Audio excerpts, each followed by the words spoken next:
হরে কৃষ্ণ কৃষ্ণ কৃষ্ণ হরে হরে। তো ভক্তবৃন্দগণ, আজকের ভিডিওটি রয়েছে 2026 সালের নতুন বছরের সর্বপ্রথম ছটতিলা একাদশী আজ 14ই জানুয়ারি বুধবার পালিত হয়েছে।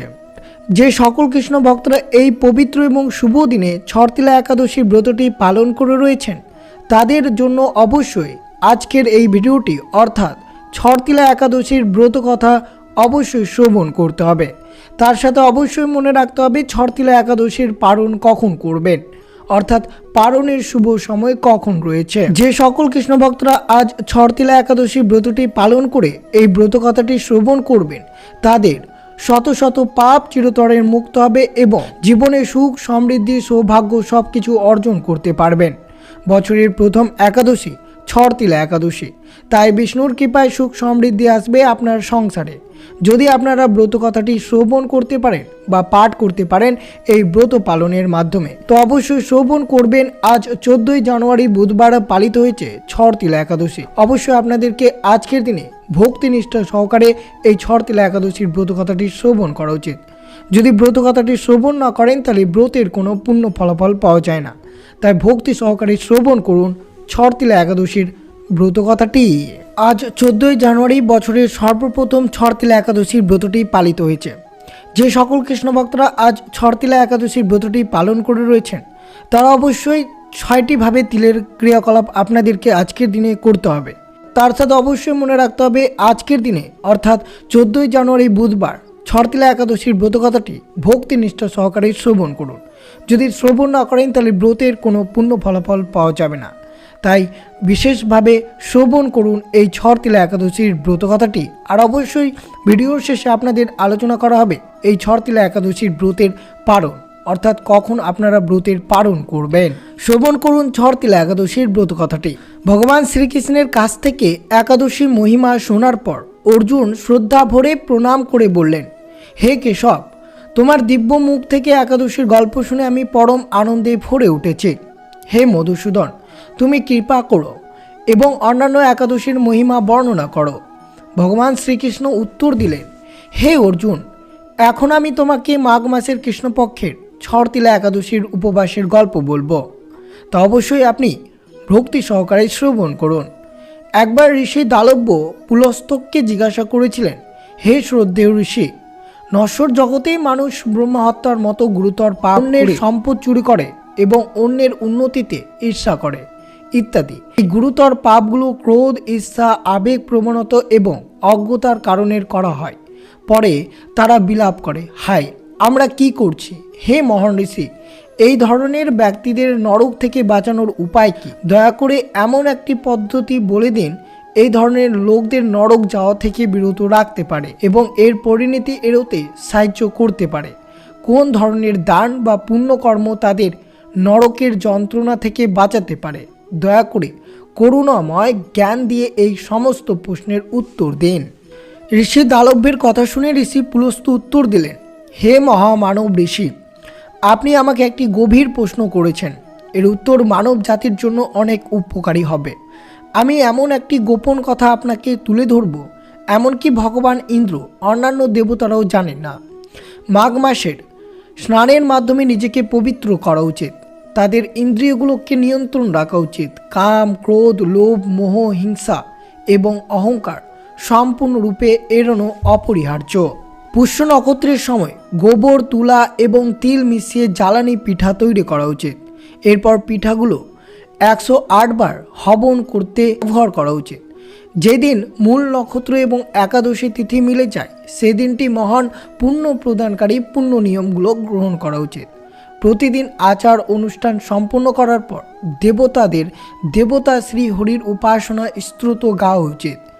একাদশীর দিন উপবাস করা উচিত, সারা রাত জেগে থাকা উচিত এবং হবান করা উচিত। পরের দিন ধূপ, দীপ এবং নৈবেদ্য দিয়ে শ্রী ভগবান হরিকে পুজো করা উচিত। পবিত্র নৈবেদ্য হিসেবে খিচুড়ি প্রস্তুতি করতে পারেন। এই দিনে কুমড়ো, নারকেল, সীতাফল এবং সুপারি ব্যবহার করে ভগবান বিষ্ণুর উদ্দেশ্যে অগ্র নিবেদন করা অবশ্যই প্রয়োজন। এরপর তার কাছে প্রার্থনা করা উচিত, হে বিশ্ব জগতের প্রভু, আপনি নিঃসন্দেহে আশ্রয়স্থল এবং পার্থিব অস্তিত্বে ডুবে থাকা ত্রাণকর্তা হে কমলা নয়ন, হে মধুসূদন, হে জগন্নাথ, হে পুণ্ডিরা কাক্ষ, দেবী লক্ষ্মীর সাথে দয়া করে আমার এই নম্র নৈবেদ্য গ্রহণ করুন। এরপর একজন ব্রাহ্মণকে জল ও তিল ভর্তি একটি পাত্র দান করা উচিত। যদি সম্ভব হয় একজন ব্রাহ্মণকে তিল সহ একটি গরু দান করা অত্যন্ত পুণ্যের কাজ। দয়া করে প্রতিটি তিলের বীজের জন্য ব্যক্তি 1000 বছর ধরে স্বর্গে বাস করে বলে জানা যায়। এই ছটতিলা একাদশীর দিন 6 রকম তিলের কাজ করা উচিত। প্রথমে তিল দিয়ে স্নান করানো উচিত। তিল বীজ উবাতনা কাটা তিলের বীজ অর্থাৎ চারা রোপণ করা উচিত। জলের সাথে তিল মিশিয়ে স্নান করা উচিত। তিলের বীজের খাবার এবং তিল বীজ দান করা উচিত। 6টি রূপে তিল ব্যবহারকে ছটিলা বা ছটতিলা একাদশী বলা হয়, যা বিভিন্ন ধরনের পাপ ধ্বংস করে। এই বলে ঋষি পুলস্ত আরও বললেন, এখন আমি একাদশীর গল্প শুনব। একবার নারদমুনি ভগবান শ্রীহরিকে ছটিলা একাদশীর তাৎপর্য সম্পর্কে জিজ্ঞাসা করেছিলেন। তিনি বলেছিলেন, হে প্রভু, দয়া করে আমার নমস্কার গ্রহণ করুন। ছটতিলা একাদশী উপবাস পালনের পুণ্য কি? এর কাহিনী কি? দয়া করে আমাকে তা বলুন। নারদের অনুরোধ শুনে ভগবান শ্রীহরি বললেন, হে নারদ, আমি তোমাকে একটি সত্য ঘটনা বলবো, যা আজ আমি নিজে দেখেছি। মনোযোগ দিয়ে শুনুন। অনেক আগে মৃত্যুলোকে একজন ব্রাহ্মণী বাস করতেন। তিনি নিয়মিত উপবাস ও তপস্যা করতেন। একবার তিনি পুরো 1 মাস ধরে উপবাস করতেন, যার ফলে তার শরীর অত্যন্ত দুর্বল হয়ে পড়েছিল। যদিও তিনি অত্যন্ত বুদ্ধিমান ছিলেন, তিনি কখনো দেবতা বা ব্রাহ্মণদের কাছে খাদ্য বা অন্যান্য জিনিস দান করেননি। আমার মনে হয়েছিল যে এই ব্রাহ্মণী উপবাসের মাধ্যমে তার শরীরকে পবিত্র করেছেন এবং বৈকুণ্ঠ লাভ করবেন। তিনি কখনো খাদ্য দান করেননি। খাদ্য ছাড়া প্রাণীদের সন্তুষ্ট হওয়া কঠিন। এই কথা চিন্তা করে আমি নশ্বর জগতে নেমে এসে তার কাছে ভিক্ষা চাইলাম। ব্রাহ্মণী জিজ্ঞাসা করলেন, হে যোগীরাজ, আপনি এখানে কেন এসেছেন? আমি উত্তর দিলাম, আমি ভিক্ষে চাইছি। এই কথা শুনে তিনি আমাকে মাটির একটি পিণ্ড দিলেন।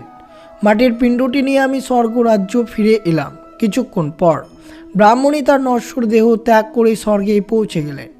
মাটির পিণ্ডটি দান করার গুণে তাকে একটি আম গাছযুক্ত ঘর দেওয়া হয়েছিল। তবে তিনি ঘরে অন্য কোনো জিনিসপত্র খালি দেখতে পেলেন।